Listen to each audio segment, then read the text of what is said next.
follow up on that. Most of you guys I know, but the ones that don't know me, I'm the View lady. I'm the View on Water Street.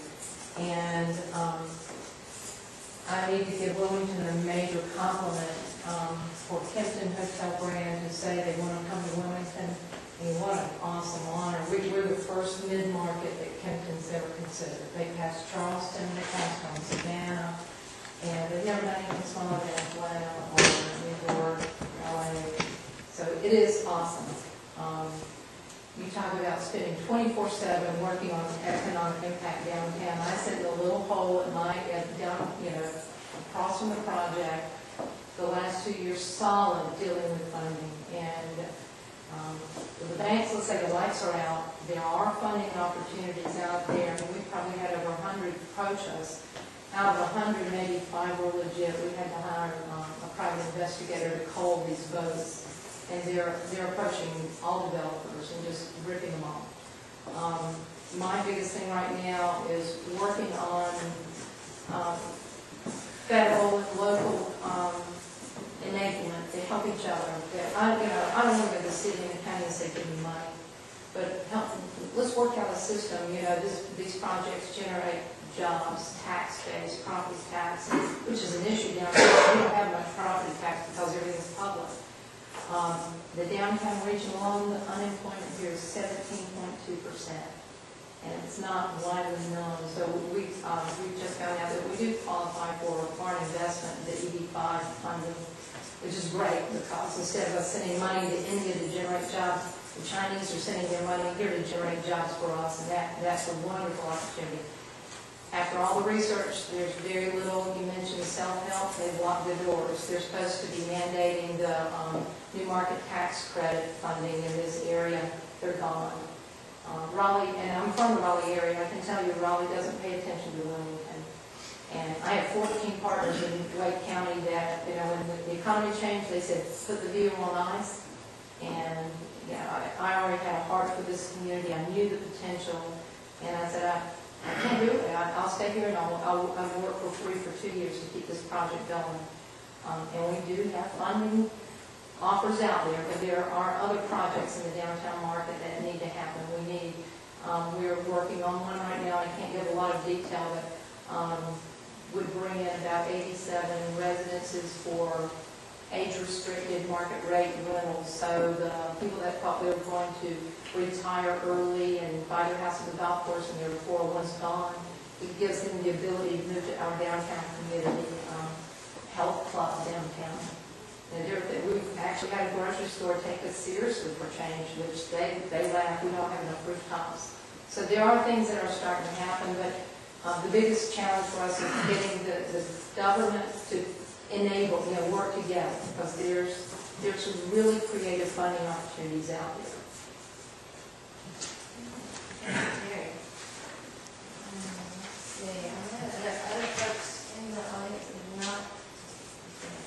I'm pleased that we have Corning here and the big fiber optic cable. So I'd love to see fiber optic cable all through the city. And I know people are making money selling Wi-Fi, but free Wi-Fi and free fiber optic cable throughout the city would be very attractive to technology businesses and entrepreneurs. Mm-hmm. Mark? I think we need to work on branding the city, branding Wilmington. What is the Wilmington brand that we want to put out there for everyone?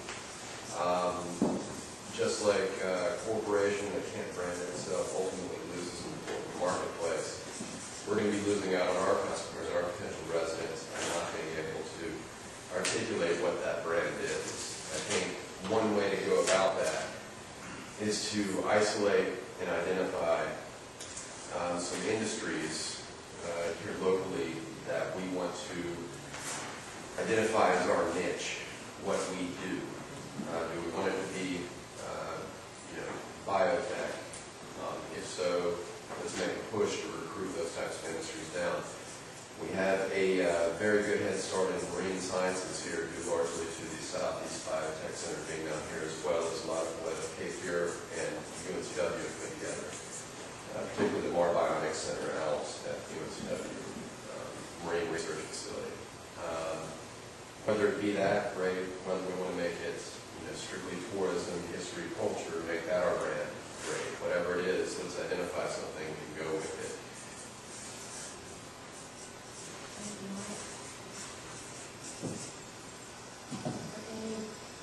Gordon? You write your name on it, I couldn't follow you. I figured I was going to do that. My one idea at the moment, sort of, as it turns out, elaboration on what God is talking about. Anyway, in a sense that it seems to me that we're going to have a meaningful dialogue about sustainable economic development.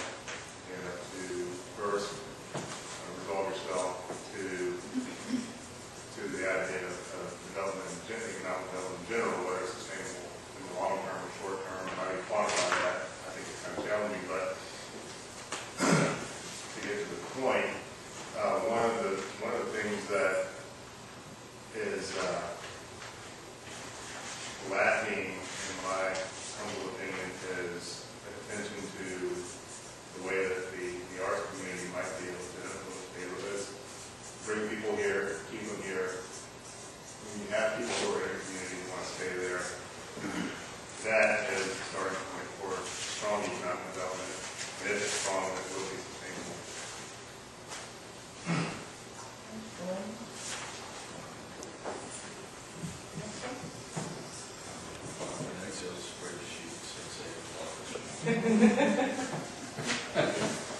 But I will try. I think we all want to go to Detroit. It's an interesting place. I haven't been ever, but I've been reading a lot about it recently. And it seems to be one of the places that's using kind of triage to the big dysfunction of Main Street and such. Architecturally, I guess, and there's a movement to, or one architect says they wanted to use it as a modern day equivalent of the Acropolis, just as an urban ruin. It's such a line. But it seems like there's a lot of initiatives going on there to reclaim urban life, use it for urban agriculture, for optimizing city resources and putting them where they actually create some real social nucleus and economic nucleus. So it's pretty interesting. I think if you look at a place like that, it's really undergone a lot of degradation. Say, what can we learn from that? How can we take what they're doing? Well, I hear one of the things is I think they actually have restricted and cut off, in some cases, municipal services to areas that simply can't support them. There's not a tax base, there's not enough subsidy from other areas to fill in the gap. So one of the things that I think would be interesting is just to say, well, if the core of economic development is intense collaboration and quality social interaction between people in the region, and one way to achieve that is to really focus on physical quality of life, not only just open space, but also urban resources and funding resources and prioritizing infrastructure investments so they produce these mixed-use, quality, welcome communities that have mobility choice, like Matt was talking about. And I think that in itself is provides a lot of leverage for a lot of the other initiatives that come off. And I see that as a core way we can move away from this sort of random, dispersed growth and then having to go out and spend expensive money to reconnect along post-Excel tirade. Thank you. Kurt, did you have anything? Miss anybody?